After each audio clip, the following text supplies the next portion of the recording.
How's it going, people? Welcome back to AFTV. It's the Supporters Club, and finally Arsenal have a January loan signing that's hit the ground running. Martin Odegaard. We're going to be discussing are us Arsenal fans overhyping him or not, but before we do, it's the international break, and I want you to watch this video and let me know who is the best English playmaker currently in the squad. There's a link in the description below. Make sure you go and cast your votes. Statistically, Mason Mount is the weakest link out of the four. And that's statistics throughout the course of this season. If I run off some of the statistics this season alone, but the stats do support that. I need to hear this. An attacking midfielder, well, first and foremost, an attacking midfielder is judged by the chances they create and everything else. He has less chances created than all of the players that we're mentioning. He has less assists than all of the players that we're mentioning. He has less goals than all of the players that we are mentioning. He has played more minutes than every single player we are mentioning, and his statistics are worse. There we have it. Let me get the verdict of my esteemed panel right here. Rob, James, Cecil, best English playmaker? Grealish for me. Yep, Grealish for me as well. Grealish. I do love Foden, but I think Grealish takes it. I'll round it up. We're suckering him. Saka should be in. Listen, maybe in a couple of years. But people, make sure you hit the link in the description box below, cast your votes, and watch the rest of the video. We're going to move on to Arsenal and Odegaard now. Our very own number 10. Our very own. Are we overhyping him as Arsenal fans? Let's start with you, Cecil. Martin Odegaard, what's your thoughts on him? Starting with me is mad right now because I love him. Honestly, that's just how it is. I think he's class. Technically, he oozes talent, and he's not just a creator, and not just that. He also works for the team as well. We see him do a lot of stuff off the ball and press the ball. I'm praying Arsenal make a permanent deal for Odegaard. I've loved everything I've seen of him so far. Yeah, man. I mean, if anyone tries to argue with me today, we might have to go to fisticuffs because you know what I mean. I don't know what's going to happen here because I guess this question's being asked because of opinions like yours, Cecil. Yeah, 100%. I know I'm being one of those fans that we get a sign in and we're going crazy and being all happy about him, but I think Odegaard deserves it from what I've seen so far. That is my opinion. Oh, we overhyping Odegaard? No, I love him. I think he's my favourite player of all time. Yeah, there we go. But no, for real, I don't believe we're overhyping him as a fan base. I might be one of those. I am definitely one of those overhypers right now. But what I've seen, I've been really impressed. And for me, he oozes class. I love technical players playing the game at their own pace, and he literally does that. I really appreciate it, and I hope many more players like that can join the club. Yeah. Before I delve into it and play devil's advocate a bit, I want to get your thoughts on him as well. James, let's start with you. To be honest, I don't think we're overhyping him. Honestly, I think he's hit the ground running. He's been quality. He's been at the heart of everything we've done well over the last month. And there've been some bad moments in there. You know, some poor draws, some poor moments on the ball. You know, sloppy mistakes and all that. But it's never really been on Odegaard. He's the guy who got the equaliser of the North London derby, gets us back into the game. He's the one that when we're 3-0 down is getting on the ball, trying to make something happen. Yeah. And he's showing character. He's showing bravery. I know these are kind of footballing cliches, but he's showing it all with class, with quality. You know, the best thing about that West Ham draw, and I say the best thing, you know, it's still only a draw. Obviously, context is important though, is that we didn't just put the ball into the box and get a good header and sort of, you know, wreak havoc and force our way in. We played really good football and we really earned that. We should have won it. And all that stemmed from Odegaard. So now sign him up, bring him to the club. He has been pivotal to our improvement in the creative sector anyway. Rob, what's your thoughts on him? Listen, sign him up, definitely. All the things these guys are saying is creatively brilliant. I love the way he leads the press on a lot of occasions. I like the fact that we were 3-0 down in that game and he was still playing, he was still looking for that pass, he wasn't panicking. You know, for a kid, he's 22. I think he could be definitely a future captain if we were able to sign him. Yeah. But I do think we're overhyping him a little bit. Yeah. Little bit, because I also remember when Ceballos first came. When Ceballos first come as well, we were a bit guilty of that, overhyping him a bit, and he ain't quite turned out what, you know, and I like Ceballos. Yeah. But he hasn't quite turned out. I think we need to slow down a little bit. let's see what he can do from now till the end of the season. I had a message from my mate Jordan. If he probably watched this video, he watches a lot of our content, and he was saying to me, Robbie, you need to tell these guys on AFTV to cool off, man. He goes, he's not been a Bruno Fernandes. But I think there's a reason why we're kind of overhyping him, and that's because we've gone all season with no number 10. Thank you. Right? Yeah. We even at times, we were so desperate, including me, to get a number 10 in, and we were like, bring back Ozil, when we clearly knew that he was done. Yeah. Right? Now this guy's come in, he is a number 10, he's a natural number 10, and he's an excellent number 10. And that's why it's kind of a natural thing for us to probably overhype him. I agree. It's true. Having said all that, I would love in the summer for Arsenal to go and sign him. To me, from what I see there, I mean, we've been linked with guys like Buendia, and he's another quality to those guys. He's in a different bracket, I feel, to those sort of guys. You know, even a Hossein Mawar, who I think is quality, but I still think Odegaard looks more of a natural number 10 and creator. And as I said, he's a modern day number 10 because he's all action as well. Works hard. And so there's a reason we are overhyping him. Yeah. But don't get it twisted, I'd love to sign him. Yeah. I mean, you look at the Arsenal setup, not just this season, but the last few years, I think we've missed that class in that position for a long time, because Ozil's had problems dating back this season. So 100%, I get why we are hyping him up. We missed that. Like we missed a left back like Kieran Tierney, like we missed a midfielder like Thomas Partey. I feel like that's what Odegaard's brought in, a fresh perspective of the standards we should be setting ourselves. Playing devil's advocate though, Cecil. Come on. Here we go. Don't you think as an Arsenal fan, we've taken risks before that have bitten us in our backside? Like maybe not with Ceballos, but we've made mistakes in the transfer market, maybe bitten off more than we can chew prematurely. We've talked about this summer off air and our priorities. And none of us mentioned attacking mid ahead of other positions. And we know finances at Arsenal Football Club are always a major hot point. Would you prioritise Odegaard this summer? Yeah, I really would. And the fans that are saying that, are we overhyping him, is I'm against it. Jordan, I'm speaking to you, speaking to you, because when we first started, me and James here at AFTV, October, it was in lockdown and was doing lives.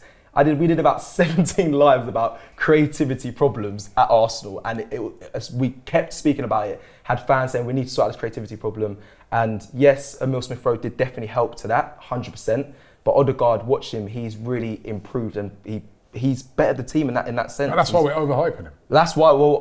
I still think. Listen. Oh, is that why you think we're overhyping him? Because we need. I think we're overhyping him because we ain't had a player like that for so long. Yeah.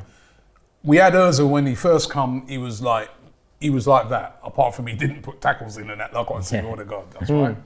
So, and then we've missed that type of player. We've missed that creativity, like you just said, for so long. Then now that you've got a guy who comes along and that's what he does, you're like, we're hyping him. It'd be like if we finally, the next one we got to do is finally get a defensive midfielder.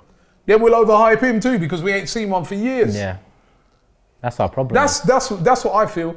You know, we do tend to do. I remember when we got you guys mentioned him earlier, Gabriel Paulista. Yeah. I remember when he first came in. And Mustafi is another one. He was a very raw. No, I didn't overhype him from the start, mate. Right? But Paulista came in, and I remember we overhyped him a bit as well because he was that kind of rough, no nonsense, win headers, clatter into players, and we were like, we ain't had a defender like that, a centre back. For years. I actually really liked him.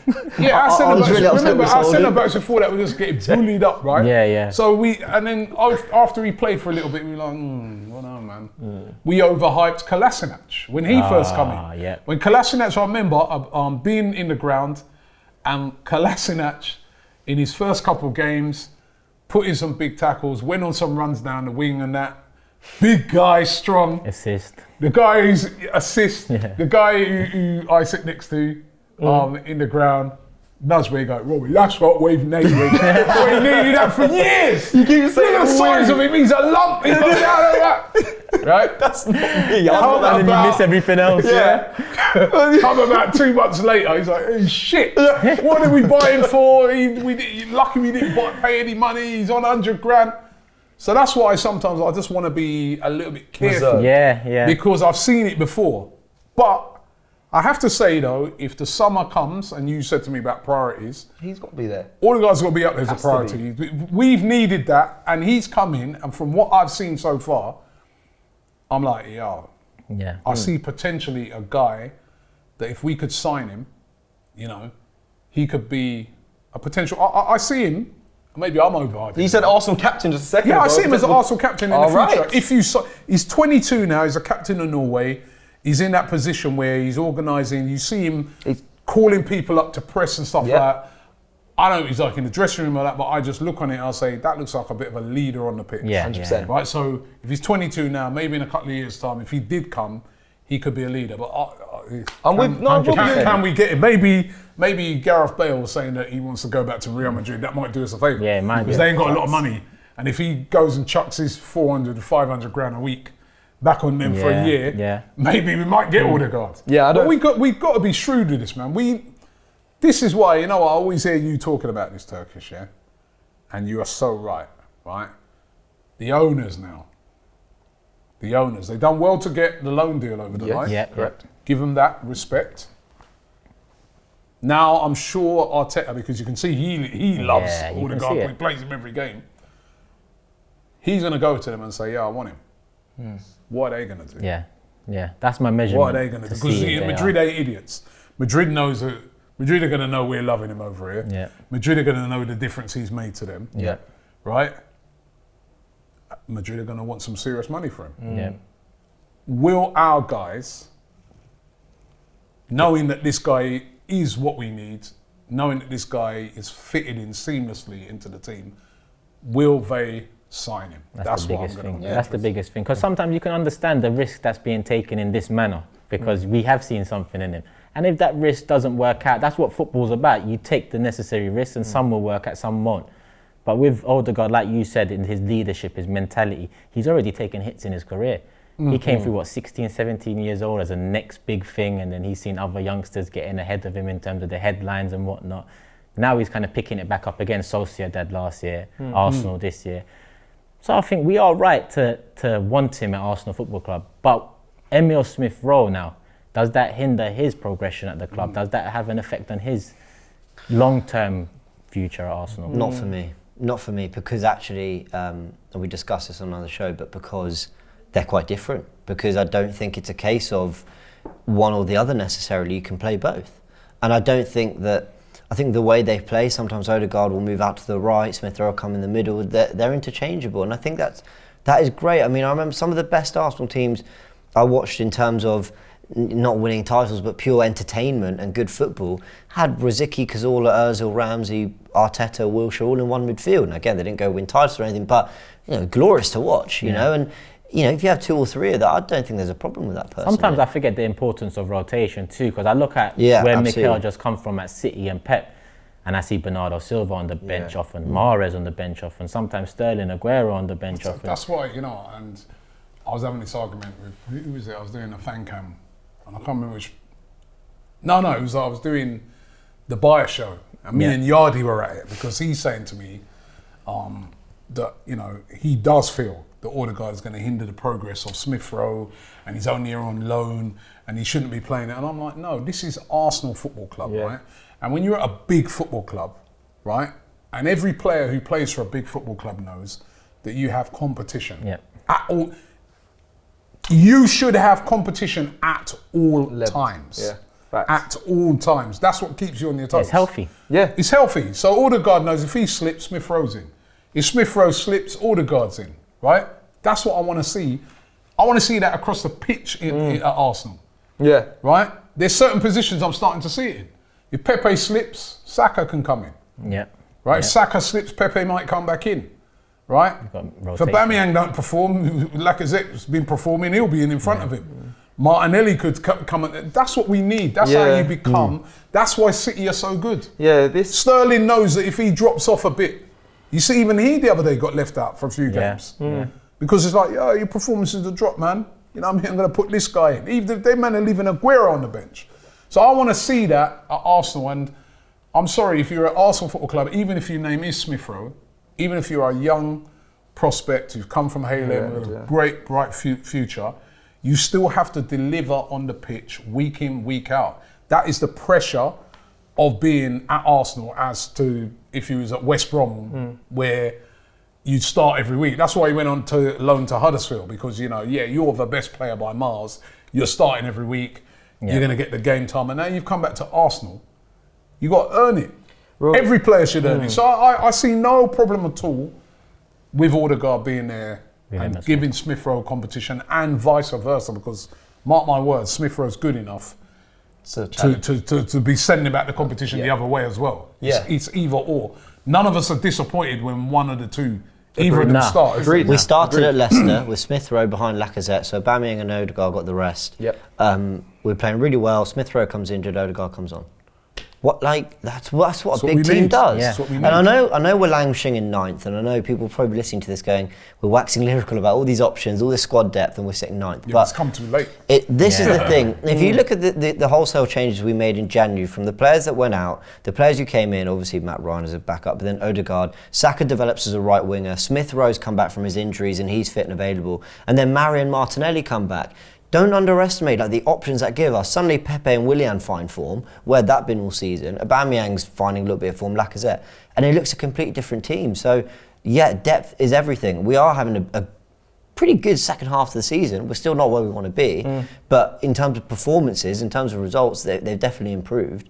And I think a lot of that comes from really healthy competition. Listen, I want to say, Robbie was speaking complete facts there, and so you, James, but I want to talk about this hindrance of players. To me, bro, I'm sorry, to me it's completely void. That argument, people saying that is completely void. Like Robbie said, players at that level have gone through competition. They don't just walk into the Premier League. They've had to go through youth teams, under 23s, under 19s and all that. They have to have competition their whole lives. Like, this hindering each other, it makes no sense. You thrive under pressure. The players that make it into the Prem are at the top level. It's one of the hardest. It's the hardest league there is. I'm sorry. There's no hindrance there. Emil Smith Rowe and Odegaard can, in my opinion, anyway, both play in the same team, anyway. But there should be no argument about it's hindering someone else's progression. That is what it's about. We're at Arsenal Football Club, like Robbie said. Arsenal Football Club. We want competition for places. We don't want people slipping. I feel that that's been part of the problem towards the latter end of Arsene Wenger, and over the past couple of seasons with a lot of the dead wood hanging around. Somebody like Ozil, for instance, was guaranteed his place. Because he was the only number 10. Guaranteed. Guaranteed. Even when he went away from home, and we'd be like, away from home, he's pants. Because he doesn't do any tracking and that, but he's still playing. But I feel that when you've got players where there's competition in places now, you're not guaranteed no more. So even bits of your game that you don't really enjoy doing, you're going to have to start doing that or you won't play. And that's why everybody... And it just helps everyone to step up. How comes all of a sudden Willian has stepped up? Not because he was hearing us cussing him. We've been cussing him all season. He still weren't doing nothing. Competition. But all of a sudden now, there's serious competition. There's Smith Rowe. There's Pepe who can, Saka can play both wings. Martinelli's getting back to fitness. That's 4 deep now. Because when you mess around, even a little Reece Nelson might knock on your door. So all of a sudden you're thinking, boy, you know what? I actually think Aubameyang will start firing it. I know he's having quite a him as well. Season, but I think him as well. He was nailed on last season. People, he carried us for a couple of seasons. People like, if Aubameyang didn't start a game, it's meltdown. Right? And now I'm seeing Aubameyang not starting games this season. People are like, I agree. I agree with that team. Agreed. That's competition. That's what we want to see. That's what we want. That's what we want to see. Why do you think at Man City, John Stones, he weren't really doing nothing. All of a sudden now, he's emerged and he's playing out of his skin. Because he knows if he don't play well, Laporte's there. Now they brought this Garcia in. He's thinking, boy, how am I going to get a game? There's another layer to that Willian thing as well, though, which is, if you've got he's gone for 4-2-3-1, that's his preferred. Remember he was playing back three at the start of the season, all that. if you've got healthy competition, someone needs to come out and someone needs to come in, injury, suspension, whatever it is, you're not disrupting the rhythm and system of the team. So when a Willian comes in who's been having a poor season, you know what, he's playing with 10 or 9 other outfield players who are in form. And there's a natural, like, right, I slot in, there's a flow, there's a rhythm. Football's it's a team sport. It's one ball, but there's 22 men out on the pitch, and it's all about rhythm and flow and understanding and communication. And you know, do you remember the FA Cup tie where we got knocked out by Southampton? No one had a problem with Arteta rotating necessarily. It was the way he rotated. He threw in all the out of form players. You know, Nketiah, Willian in the 10, Martinelli just back from injury, Pepe on the right, and everyone thought this is, you know, Elneny and Xhaka doesn't work together. They were in, and you suddenly just thought, how's Pepe going to pick up his performances when he's partly reliant on Willian to pick up performances, who's partly reliant on Elneny, and it's just, it doesn't work like that. So it all feeds into each other. I completely agree. That's why Willian's improved. And you know what, before? That's why we always looked upon it and said, comfort zone club, too nice. Because of them sort of things. Oh, he's going to hold him back. So actually, we won't go and buy, say Odegaard was available at the time. No, we won't go and buy Odegaard because he might hold back. Ozil is. It's the rumour that we didn't... Ozil might get upset. No, I don't want that, right? I want a ruthless club where, you know, every time that player goes into training, he's like, yo, if I don't put it in this week, I might not make the first team, bro. I got to put it in. And that's what you... Competition for places, man. Ain't nothing wrong with that. We've gone from a team that was full of underperforming players being replaced by underperforming players. That doesn't breed a competitive, nature. So when you've got players performing on the pitch, the ones on the bench are looking at it and thinking, if I get my chance today, I need to do something. I need to provide something. I think that's assisted Pepe. I think with Odegaard coming in, that's also helped Emil, and it will continue to help Emil because that competition will breed an elite mentality. You know, and that's what Pep's done at Man City, that elite mentality. Not so much Klopp at Liverpool, hence why they're having the season they're having, because they don't have that depth. And that's why it goes back to Pep's management style. And maybe we're wrong in doing strongest 11s. Maybe it's about the strongest 19 now, because look at the way football's gone. And do you know the thing, Turkish, what I was looking about, that obviously the thing that we can still win is the Europa League. And I think it's so important, and I pray that when this it seems like a lockdown, international break finishes, right? I pray that all of our guys come back fit. Because to win the Europa League this season, I feel your squad's going to win it to you, because you can make 5 subs. That's a good point. Right? And if you can make 5 subs and you got, quality, 19 strong bench there, that can make all the difference for you. You know, when you're low on energy, you saw Tottenham the other day when they played Dinamo Zagreb. You could see a lot of their players were low on energy, but they had no one else to, because their squad's crap. And then, and a lot of the other people in their squad hardly ever play.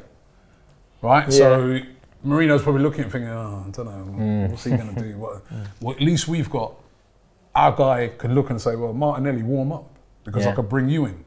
You know? Pepe, Emil Smith-Rowe, you know what I mean? So that squad, if we are to win the Europa League, will be so pivotal, man. 100%. And to round it up, I want to just go back to Odegaard and ask value. So we all want him, we can see that here, Going into this summer, right now, as we speak, I'd say 40 to 50 mil, I'm happy to spend that on Martin Odegaard. Rob, what's your value at the moment? My name's just changed to Robin Kroenke. I'll pay 5 million. No, listen, if we're talking Buendia, which a lot of people are saying we should go and get him, and they're on about 30, 40 million for him, then it's obvious that Odegaard.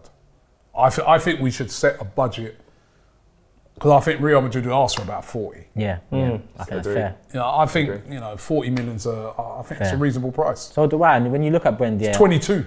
And when you look at Buendia as an example, he's actually someone that for the last 2 years had a similar kind of impact in terms of they created a hell of a lot of chances at Sociedad and Norwich, and that's their value. What's yours, James? I think you guys have hit it there around the 40 million mark. Don't get me wrong, I think in this market, well, actually it's a COVID market, isn't it? But it could be cheaper, but then also pre the pandemic, he could, his performances could be 60, 70 million. I'm not even joking. That's just, I'm not saying he's worth that, but that was the inflation of the market. That's what people were playing. Look what Coutinho went for. I appreciate Coutinho did a lot, don't get me wrong. Yeah, I think 40 million is about right. What did Reguilon go for from Madrid to Spurs? 30 million? 30 million. You know, they've lost some players for around that price mark. So yeah, and obviously they spent a lot on Hazard and pandemic and also I think 40 million. Yeah, let's take advantage of their slip up over there because La Liga's not what it was in comparison, you know, to financially competing with the league. So it's about time we take advantage of some of those. Yeah, I think what our advantage is here at Turkish as well, that we've had Odegaard and we've seen him play in the Arsenal squad. We've got him on loan. We've seen what he's capable of. Like, and he's playing. He's doing really well. Obviously, you could talk about Bale coming back and using Tottenham as a gym for this period to go back to Real Madrid. You had to, didn't you? Had to, but Odegaard hasn't done that. He's come in and he's lifted the squad and he's happy. It means so much to him. I don't know if you guys seen his reactions when we get back into games. I've seen him on the floor like in emotion screaming, like he's so happy. It means loads to him. So I would personally be happy to pay, and this is putting me Jordan again saying we're overhyping, but I would happily pay 50 million and I think it's fair. I really like watching him play and I think he fits in perfectly. So Cecil touched on something that I think is so important, which is that he's happy. He's really, you know, you can see he's giving it his all while he's here. And the reason that's crucial is because when he arrived, he kept talking about stability. You know, he's been around a lot, he's moved a lot, he's proved himself in a few different leagues. Yeah. You know, it's not happened for him at Madrid, and he has had quite a few seasons there, even though he's only 22. And I think for him, it's like, right, that's it. Like, I've done the Madrid thing. Even though he's not really given what he wants to that club, let's say, I think he just wants to settle and play for a big club and play his football. Yeah. And like the Premier League's not a bad place, and Arsenal's definitely not a bad place to do it. 40 million, and then say to him, if you can persuade Haaland to come and say, we'll bung in another 20 million. Yeah. 40 million, in your pocket, right? Trust me. Finder's fee and commission. We need Don Raul for those deals there. We need Don Raul. Don Raul with a big old welcome video dance. But you're right though, James. He did mention stability and he also mentioned development. And I think the type of manager Arteta is, hopefully he can utilise that charm he has in the way he speaks to win him over. Because it doesn't seem like it's about the glory right now for Odegaard, the flashing lights and whatnot. It seems like he just wants somewhere to play his football and get it done. Showcase. Yeah, 100%. I hope you guys have appreciated another episode of the Supporters Club. Let us know your thoughts in the comments below. Are we overhyping Martin Odegaard? And what would you value him as? Cecil, James and Robbie, thank you for giving us your time again. Appreciate it as always. Like, subscribe, do all of that stuff, people. We'll be back again.